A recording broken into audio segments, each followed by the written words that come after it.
Hello.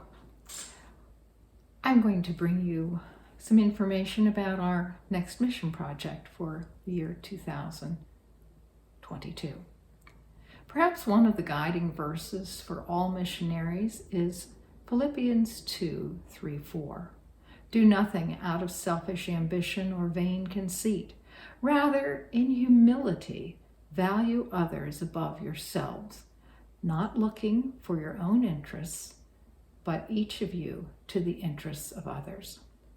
Our missionaries in Dominican Republic, Brian and Lynette Smith, in partnership with Ketley and Vital Pierre, are doing just that, looking to the interests of others, serving as the hands and feet of Jesus. To paint a picture of those they serve, allow me to explain a little bit about the work these missionaries are doing in this island country.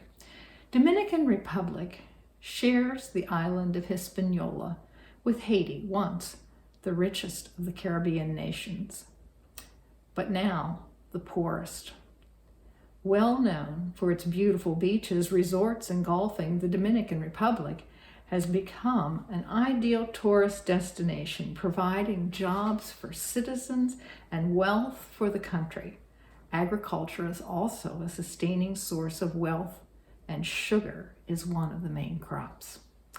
Lacking economic opportunity in their own country, some Haitians cross the border with their families and travel to the La Romana area on the southeastern spire of Dominican Republic to find work cutting sugarcane. It sounds so simple, but these people probably make the trip on foot.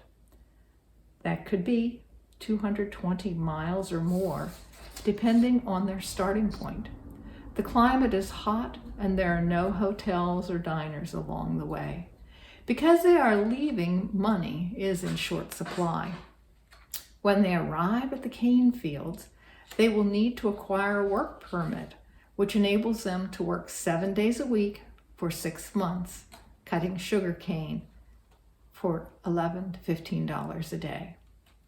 Haitians need documentation to obtain their temporary work permit, which must be renewed each year. They have 3 options. 1, pay an attorney or notary to gather and submit the paperwork at a cost of $80 to $150. 2, they could go to the immigration office in the capital, wait hours in line, hoping that they have all the necessary information, because if not, they must come back again. This can take 1 to 2 days, cost nothing for the paperwork, but transportation can cost $25 to $30, and a hotel stay is expensive. Or number 3, they can go to the community center. Here is Brian's explanation. Our colleague, Vital Pierre, who has planted the community center, has found a way for the community center to collect the necessary information and submit the document renewals online. When clients come to the community center, it takes about 10 minutes.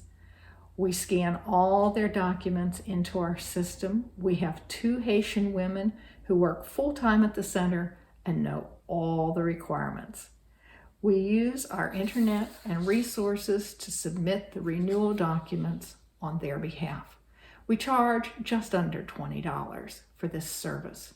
When they continue to check the status, we continue to check the status of their renewal. The new government administration has taken many months to schedule their personal meetings at the immigration office.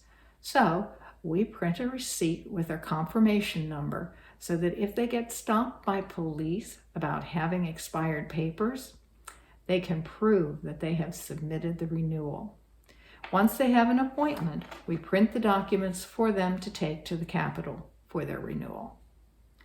The sugarcane companies do supply some housing.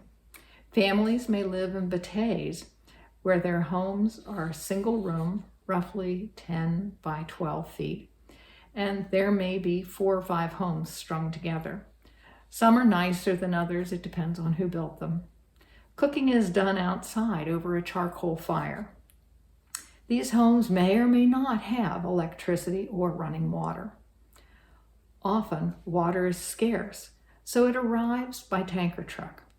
There is a separate area for the latrines, which provide 2 toilets for every 25 to 30 people. But keep in mind, whatever they have here is much better than anything they had in Haiti. The Patés do offer schooling up to 5th grade. For a time, Haitian children were not served a school lunch.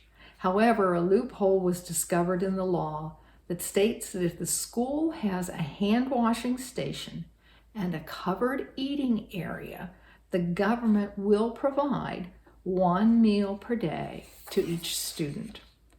The missionaries have worked to make the facilities available. Due to the pandemic, there has been no school. Some people, both Dominican and Haitian, live in barrios, the slums, away from the cane fields. With no help from the cane companies and no help from the government, and opportunities severely reduced because of the pandemic, these people struggle. The Alliance of Baptist Churches in La Romana and surrounding areas discovered that some of these people are starving with no money and no resources. Some of them attended their churches. This discovery gave birth to the food pantry. Because another ABC region committed monthly funding for 1 year, the Community Center and the Alliance of Baptist Churches used this money to provide enough food for a family of 4 to have 1 meal per week. The food was distributed through the pastors and churches as well as the local community center. To make food dollars stretch, food is purchased in increments of a 2-month supply. This includes thousands of pounds of beans, rice, flour, and sugar. The current community center is not adequate or built for food storage. It is important that food be stored in a place that is resistant to rats, mice, cockroaches, and ants. It is necessary to provide a space for a truck to back up to an unloading platform. The inside needs to have shelving for pest-resistant crates and boxes to keep food off the floor. It is necessary to create a permanent space. Feeding those who are starving has generated dreams of a stable food pantry, of educational opportunities, of training people to grow their own food using the resources they have and sharing their knowledge. Or perhaps bringing in chickens and goats to enrich and nourish those who live in the area, to give hope and a future and not to harm.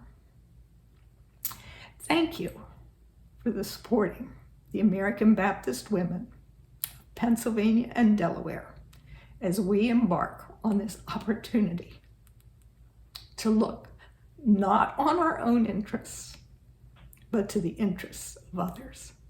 God bless. Hello, I'm Brian Smith, your International Ministries Global Servant to La Romana, Dominican Republic. And I want to introduce you to the Vision Integral Community Center today. And this is a place that offers many services for the community in the area that we serve, mostly Haitian immigrants, but also Dominicans that have needs of the services that we offer. I'm going to give you a tour of the center so that you can get an idea of the space that we're working in. So when we have clients that come in, we greet them here in the lobby, and we talk with them and interview them on the services that we have that they are in need of. Coming down the hallway, there are administrative offices, and then we also have offices for the Alliance of Baptist Churches. And so they have a place to meet and for the pastors to gather and pray and have devotional time together. And then coming back in, we have a physical therapy room that offers services, but since the pandemic, we've kind of repurposed this space And this is currently where we are hosting the food ministry. And so when we go out and buy 2 months worth of food at a time, it'll fill this entire room with big bags of rice and beans and sugar, flour, everything that the family needs. And so right now it's kind of a temporary space that the food distribution is using. And so it's, as the pandemic lifts, we're going to need this room again to offer therapy services to get people back on their feet.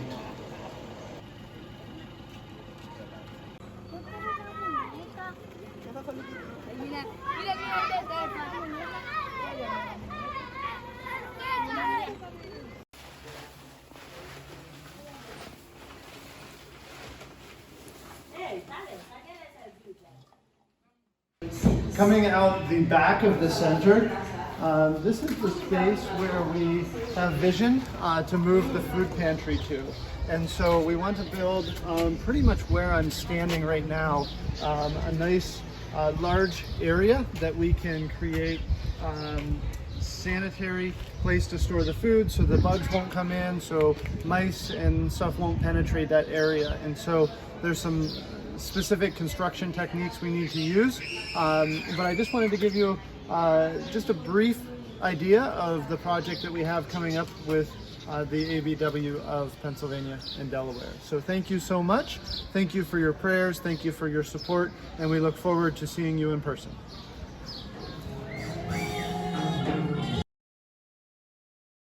Hello, my name is Ketli Pierre, missionary to the Dominican Republic with International Ministries.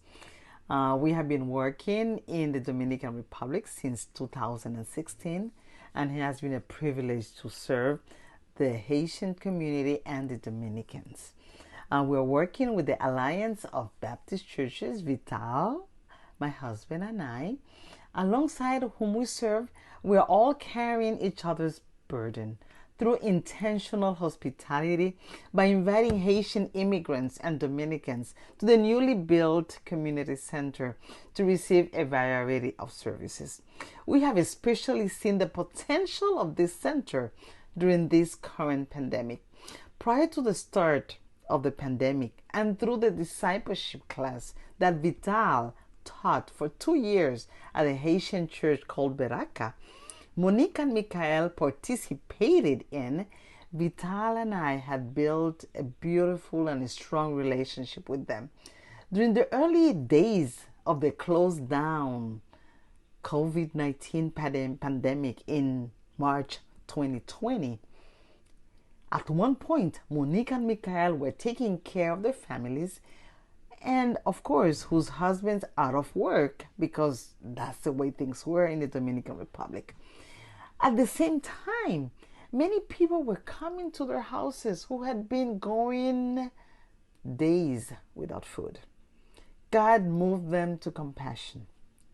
So they approached us and asked me, how can the community center go help so many people who are hungry? Immediately, it came to my mind the money that a missionary couple had just left for the use of the community center. It was the seed money that God used to shop for and to distribute free food during this hard time that we're still living. But even more than that, through Monique and Michael care and concern, meeting the basic need for food, Vital asked them if they were willing to reopen the church at the community center. Since they were not afraid of going out to distribute the food to needed neighborhoods, they were the perfect people for that task. During house-to-house evangelization, they met for the first time 2 pregnant women, Katiana and Shilda. When they shared the good news of Jesus Christ, Katiana responded in Haitian Creole, "Bom Jésus dans tout comme," or "Give me Jesus all over my body." She has 1 month to have her babies. They were twins. God took care of these twins.